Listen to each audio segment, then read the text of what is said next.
बोलिए सतगुरु माता सुदीक्षा सविंदर हरदेव जी महाराज की जय। गुरु रूप प्यारे सत्संग जी प्यार से बोलिए, मिल के बोलिए, थोड़ा हंस के बोलिए, धन निरंकार जी। वाकई में सत्संग जी बड़ा ही खुशी का समय है, बड़ा ही आनंद का पल है सत्संग जी, क्योंकि आज बहुत सारे बाल संगत सत्संग जी सत्संग में उपस्थित हैं। बड़ा ही दूर दराज से सत्संग जी संगत में आए हैं। करीब करीब हम सभी 1 घंटे से सत्संग जी संगत का भरपूर आनंद ले रहे थे। हमारे छोटे छोटे बाल महात्माओं के मुखार बिंद से अमोलक वचन निकल रहे थे सत्संग जी, और ऐसा ऐसा वचन निकल रहा था, एक शब्द को भी अगर जीवन में उतार ले तो जीवन की बेड़ा पार हो सकती है सत्संग जी। ऐसे ऐसे वचन, हीरे मोती जैसे अमोलक वचन सत्संग जी छोटे छोटे बाल महात्माओं के मुखार बिंद से निकल रहे थे। तो आओ सत्संग जी विचार करें। सत्संग जी पवित्र संपूर्ण हरदेव वाणी में लिखा हुआ है। सत्संग जी की कहते हैं कि गुरु पीर अवतार सभी ने प्यार का ही संदेश दिया। ध्यान दीजिएगा सत्संग जी, बड़ा ही सुंदर शब्द है।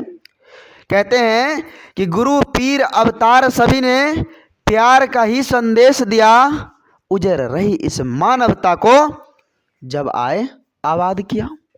वाकई में सत्संग जी जब इस धरा धाम पर सत्संग जी अत्याचार का बोलबाला हो जाता है, जब सत्संग जी देखते हैं कि चारों तरफ हाहाकार मच रही है, चारों तरफ नफरत की दीवारें खड़ी होती चली जा रही है, तो पीर पैगंबर सत्संग जी इस धराधाम पर अवतार लेते हैं ताकि वो इंसान को समझाएं। इसलिए सत्संग जी परमात्मा उसे इस धराधाम पर भेजते हैं संदेश वाहक बनाकर कि जाओ सत्य के पैगाम को फैलाओ। और संत महापुरुष का सत्संग जी इस धराधाम पर नींव पड़ता है, पैर पड़ता है जमी पर, और यह जमी पवित्र हो जाती है सत्संग जी। आज इस धराधाम का वजूद बचा हुआ है संत महात्माओं के बदौलत।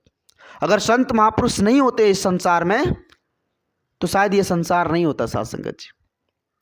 सत्संग जी संत का मतलब क्या होता है? संत का मतलब होता है सत्संग जी समाज में सही मार्गदर्शन करना, एक दूसरे को जोड़ना। संत महात्माओं कभी किसी के सत्संग जी वो कभी किसी का बुरा नहीं सोच सकता है। वो जब भी सोचेगा सभी का भला सोचेगा। उसके लिए ये नहीं है कि वो पड़ोसी देश से है, उसके लिए वो नहीं है कि पड़ोसी राज्य से है, उसके लिए कोई सीमा सरहद कुछ भी नहीं सत्संग जी। उसके लिए सारा संसार एक जैसा होता है, एक परिवार के जैसा होता है। संत महात्मा सबकी भला की ही कामना करते हैं सत्संग जी। सत्संग जी कहते हैं ना, संत के पास विशेष गुण होते हैं। विशेष गुण है क्या? आओ सत्संग जी हम जानने की कोशिश करें कि संत महात्माओं के पास ऐसा कौन सा विशेष गुण होता है जो पूजनीय होते हैं। देखे होंगे सत्संग जी, हमारे गांव के सड़क से जब महापुरुष जाते हैं तो लोग उसे नमन करते हैं, प्रणाम करते हैं। क्यों? आखिर क्या है उसके अंदर? उसके अंदर दिव्य गुण है सत्संग जी। संत महात्माओं के पास दिव्य गुण होते हैं। पूरे संसार की जो रचयिता है, मालिक है, सत्संग जी उसका संग होता है। उसको संत महात्माओं के पास उसका संग होता है। जो पूरे संसार के रचयिता है, पार ब्रह्म परमेश्वर है, प्रभु निरंकार है, जो मालिक है, उससे उसका संबंध जुड़ा होता है। इसलिए सत्संग जी वो पूजनीय होते हैं। जिस प्रकार देखे होंगे सत्संग जी, कोई कमरा है, अंधकारमय है, जरा सा प्रकाश आई, अंधकार खत्म। एक छोटी सी दीपक जला दिए, अंधकार खत्म। उसी प्रकार से संत महापुरुष होते हैं सत्संग जी। संत महापुरुष सत्संग जी प्रकाश की तरह होते हैं, जहां भी जाते हैं अपनी प्रकाश को फैला देते हैं। संत महापुरुष उस फूल की तरह है सत्संग जी, जहां भी जाएं अपनी सुगंध छोड़ते हैं सत्संग जी। फूल को देखे होंगे सत्संग जी, बगीचे में अनेकों अनेक फूल होते हैं, लेकिन उसकी सुगंध सत्संग जी तोड़ने पर भी बरकरार होता है। तो संत महात्माओं का जीवन इस प्रकार होता है सत्संग जी। कहते हैं, किसी शायर ने बड़े सुंदर शब्दों में संत महात्माओं के बारे में लिखे हैं कि जिधर देखता हूँ उधर तू ही तू है, जिधर देखता हूँ उधर तू ही तू है, कि हर से में जलवा तेरा हूबहू है, तेरा हूबहू है। सत्संग जी संत को परमात्मा के बिना कुछ भी नजर नहीं आता। साथ संगत जी उसे वो सत्य मानते हैं और वही हकीकत है और वही पैगाम हम तक पहुंचाते हैं कि प्रभु परमात्मा के बिना सब कुछ सूना है। कहते हैं ना साथ संगत जी, आत्म ज्ञान बिनु जग सूना। आत्म ज्ञान नहीं, इस परमात्मा का ज्ञान नहीं, इस निर्गुण निरंकार दातार का ज्ञान नहीं, ईश्वर का ज्ञान नहीं, तो आप क्या है साथ संगत जी? कुछ भी नहीं। हमें समझना होगा, हमें विचार करना होगा साथ संगत जी कि हमारा जन्म इस धराधाम पर इस परमात्मा को प्राप्त करने के लिए मिला हुआ। इस बात को सोचना होगा और खुद से यह सवाल पूछनी है। साथ संगत जी दर्पण लगा हुआ है, इस दर्पण के पास जब हम खड़ा होते हैं तो हमारा चेहरा नजर आता है, आता है नहीं साथ संगत जी? सिर्फ चेहरा नजर आता है। लेकिन एक और दर्पण है जहाँ पर चेहरा नहीं नजर आता है, अंदर की कमियां नजर आती है, अवगुण नजर आते हैं। वो दर्पण सत्संग रूपी दर्पण है साथ संगत जी, सत्संग रूपी आईना है।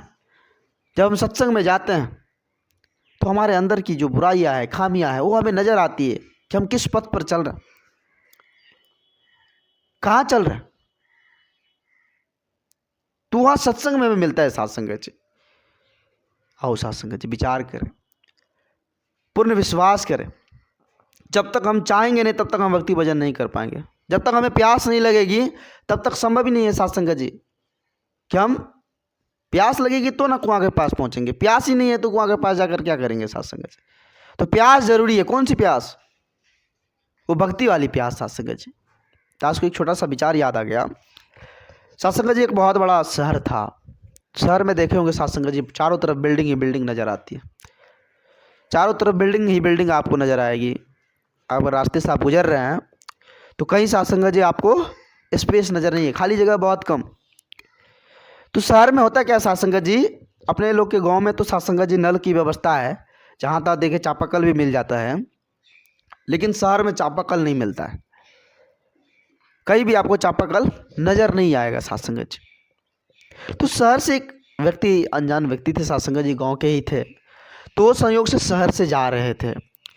कड़ी धूप थी, बहुत ही ज़्यादा चिलचिलाती धूप थी, गर्मी का समय था। और गर्मी के समय में तो साथ संगत जी तुरंत तुरंत प्यास लगता है इंसान को। बेचारे के पास पैसे भी नहीं थे और उस शहर के रास्ते से जा रहे थे। जब बीच शहर में गए तो बेचारा को प्यास लग गया साथ संगत जी। प्यास जैसे ही लगा तो अब साथ संगत जी ढूंढने लगा कहीं चापाकल मिल जाए तो हम पानी पी लेंगे। चारों तरफ देखते कहीं साथ संगत जी चापाकल नजर ही नहीं आ रहा उसे, हर जगह बिल्डिंग ही बिल्डिंग है। साथ संगत जी आप तो हैरान परेशान कि करे तो करे क्या, प्यास लगी हुई है, जब तक पानी नहीं पियेंगे काम कैसे चलेगा, आगे नहीं बढ़ पाएंगे हम। तो संयोग से आते जाते लोग से पूछते, भाई हमें प्यास लगी और कहीं चापाकल है तो आप बता दो। तो साथ संगत जी लोग बता देते कि इस बिल्डिंग को उस साइड चले जाओ, उस बिल्डिंग के उस साइड चले जाओ। जाते वहाँ नहीं मिलता। बेचारा थक गया, परेशान हो गया। साथ संगत जी यह दृश्य देखकर कुछ मनचले लोग, वो साथ संगत जी होता है ना कि थोड़ा इससे मनोरंजन किया जाए, तो मनोरंजन के तौर पर लोग से यूज करने लगे। भाई वहाँ है कल, वहाँ है चापाकल, वहाँ है चापाकल। जाते बेचारा लौट कर आ जाते, परेशान थक कर हार गए। अब तो साथ संगत जी कंठ सूख रहा था कि अब करे तो करे क्या, प्यास तो बहुत जोर लगी है, अब नहीं पियेंगे पानी तो क्या होगा, तबाह हो जाएंगे। साथ संगत जी इधर उधर भटक कर बेचारा बैठ गया, थक हार कर बैठ गया। विचार करना होगा साथ संगत जी। फिर आते जाते राही उसे पूछते, बैठ गए हो? तो किसी महापुरुष ने साथ संगत जी मिला, उसको पानी पिलाया। तो यहाँ साथ संगत जी हमें विचार करना होगा, जब उस व्यक्ति को प्यास लगी हुई थी, जब वो इंसान से पूछ रहा था कि भाई हमें चापाकल कहाँ है दिखा दो, तो ये तो नहीं देखा कि ये फलाना जाति से है, ये फलाना जाति से है, ये हिंदू है, मुसलमान है, सिख, ईसाई, ऐसी बात तो उसके सामने नहीं आया। उसे प्यास लगा हुआ था ना साथ संगत जी कि हमें कहीं से पानी मिल जाए। उसके दिमाग में ये तो नहीं था कि ये इस कैटेगरी का आदमी है, ये इस कैटेगरी का आदमी, इससे हम नहीं पूछेंगे। ऐसी भाव तो नहीं था उसके दिमाग में। उसके दिमाग में एक ही बात था, हमें पानी पीनी है, चाहे जहाँ से मिल जाए। ठीक इसी प्रकार का प्यास अगर आपको लग जाए भक्ति के पथ पर, वो ब्रह्म ज्ञान को प्राप्ति करने के लिए इस प्रकार का प्यास लग जाए, तो वाकई में साथ संगत जी जीवन संवर जाती है। हमारी सोच अगर बन जाएगी कि हमें सत्संग में जानी है, लाख काम आ जाए, 1000 काम आ जाए, हमें सत्संग में जानी है, तो साथ संगत जी मालिक देखते हैं क्योंकि मालिक तो साथ संगत जी चारों तरफ उसकी निगाह है ना, कि हम कहाँ जा रहे हैं, कौन सी काम करने के लिए जा रहे हैं। हम अगर उसका काम करेंगे तो वो मेरा काम करे। तो हमें समझनी है साथ संगत जी, विचार करनी है।